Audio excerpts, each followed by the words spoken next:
Oi, gente, meu nome é Jota e hoje a gente vai falar sobre Tremembé, a mais nova série da Prime Video, que já é um sucesso nacional, estando em primeiro lugar de séries mais assistidas aqui no Brasil no serviço de streaming. Breve sinopse: detentos que cometeram crimes horríveis e de repercussão nacional são obrigados a conviver juntos no presídio de Tremembé.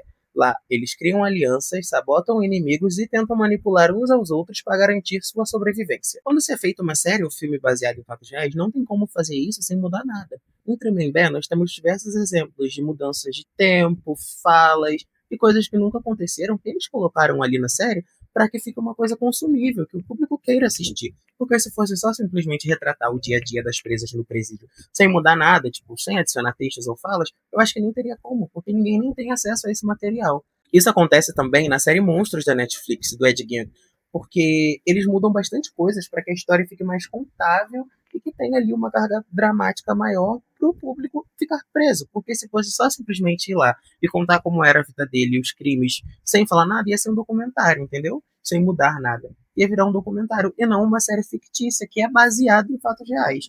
Não tem como a gente pegar e montar uma série fictícia sem alterar os fatos reais. Mas isso também não significa que tudo foi mudado em Tremembé. Existem muitas coisas ali na série, a grande maioria, na verdade, realmente aconteceu. Mas muitos dos textos, tempos e coisas foram colocados em outros contextos e também inventadas para que desse esse formato de série para a gente assistir. Esse assunto da adaptação para série, dos fatos reais, também já me traz para o próximo assunto, que é a romantização dos personagens. Sempre quando se vai fazer uma série ou filme baseado em fatos reais, que está se tratando de uma pessoa que cometeu algum crime hediondo na vida real, as pessoas vêm com a pauta de que está sendo romantizado, sendo que as pessoas simplesmente não entendem ou não querem entender que essas pessoas são pessoas, elas vivem como pessoas normais, na grande maioria das vezes.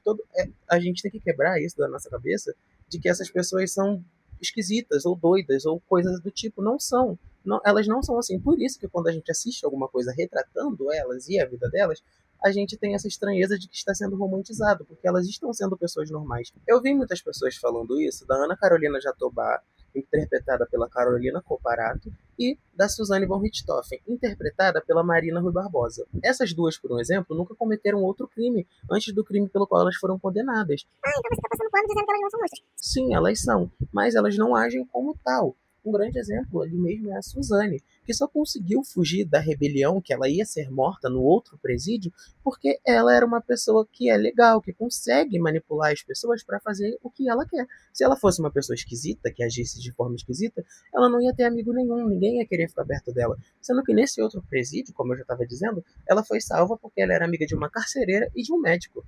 Imagine, ela não é uma pessoa esquisita, como as pessoas acham que ela deve ser pelo crime que ela fez. Ela não é. Muito pelo contrário, ela é uma pessoa muito manipuladora e inteligente. Ela não ficava o tempo todo no escuro planejando a morte dos pais dela. Muito pelo contrário, ela convivia com eles enquanto planejava tudo. Eu acho que a sociedade como um todo tem que pôr de uma vez na cabeça que pessoas comuns cometem crimes hediondos. Sempre a gente vê entrevista aí falando: ah, nunca imaginei que fulano de tal faria isso. Fulano de tal era uma pessoa muito legal. Fulano de tal era meu vizinho, brincava com meus filhos. Gente, não existe isso de padrão de pessoa doida. Não existe isso. Às vezes vem das pessoas que a gente menos espera. E é isso. Não significa que a série está romantizando. Ela só está contando a história como é. E as pessoas acabam vendo uma romantização nisso. Eu acho que para se curar disso, a gente tem que pôr na cabeça que a gente sabe o crime que aquela pessoa cometeu, sabe quem ela é de verdade. Então a gente não pode meio que romantizar pra gente, porque eu acho que é muito mais sobre o que a gente vê e não sobre o que a série está mostrando. Eu quis deixar um take aqui só pra Elise Matsunaga, porque eu acho que ela é uma pessoa que divide muitas opiniões. O crime dela divide muitas opiniões. Agora, depois da série, voltou a repercutir novamente, e realmente vários internautas têm opiniões controversas sobre a Elise. Uns acham uma coisa, outros acham outra. A Elise na série é interpretada pela Carol Garcia, que inclusive meus parabéns.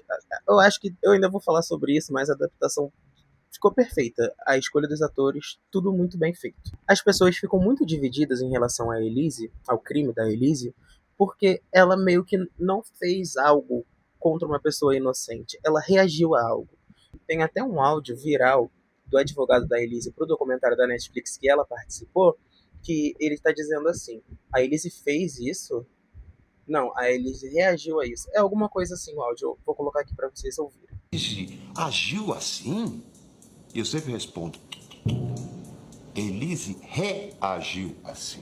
E o caso da Elise só chocou tanto o país, logicamente pela influência da família do Marcos Matsunaga, né? Mas também, em grande maioria, por conta de ser uma mulher matando um homem, e não ao contrário. Mas é isso, gente. Deixem a opinião de vocês sobre a Elise aí nos comentários. Já começo falando como os atores foram bem escolhidos para essa adaptação, porque o Lucas Oradrovski é muito parecido com Alexandre Nardoni. E não, nem ele e nem ela confessaram os crimes. Eles foram presos pelas inúmeras provas contra eles e os depoimentos contraditórios que os dois deram. Na série, fomos apresentados a inúmeros relacionamentos, sejam eles amorosos e de amizade. Vou começar falando dos mais polêmicos. O do Christian Caravinhos, que foi interpretado pelo Kelner Macedo, e do Duda, que foi interpretado pelo João Pedro Mariano. E o triângulo amoroso entre Sandrão, interpretada pela Letícia Rodrigues, Suzane von Richthofen e Elise Matsunaga. Vou começar falando do Christian e do Duda. Gente, realmente aconteceu na vida real. Segundo a revista Veja, o próprio Christian confirmou esse relacionamento no passado. Mesmo ele aparecendo nas redes agora para dizer que não, que é tudo uma grande mentira, foi confirmado por ele mesmo e a revista Veja tem aí, quem quiser pesquisar, pode pesquisar. E o evento da calcinha também foi confirmado pelo jornalista Ulisses Campbell. Internautas comentaram que o Christian Cravinhos tem mais medo de admitir que é gay do que é um assassino. E o triângulo amoroso entre a Sandrão, Elise e Suzane realmente aconteceu e é bem parecido da forma que é mostrada na série. A Sandrão tinha um relacionamento ali meio que platônico com a Elise e elas tinham uma cela juntas, mas aí a Suzane acabou se interessando pela Sandrão por conta do controle que a Sandrão tinha no presídio, e ela acaba ali seduzindo a Sandrão para ter esse controle também. Um outro relacionamento que as pessoas ficaram se questionando se era mentira ou verdade foi a amizade entre Ana Carolina Jatobá e Suzane von Richthofen, que é representada na série e também aconteceu na vida real.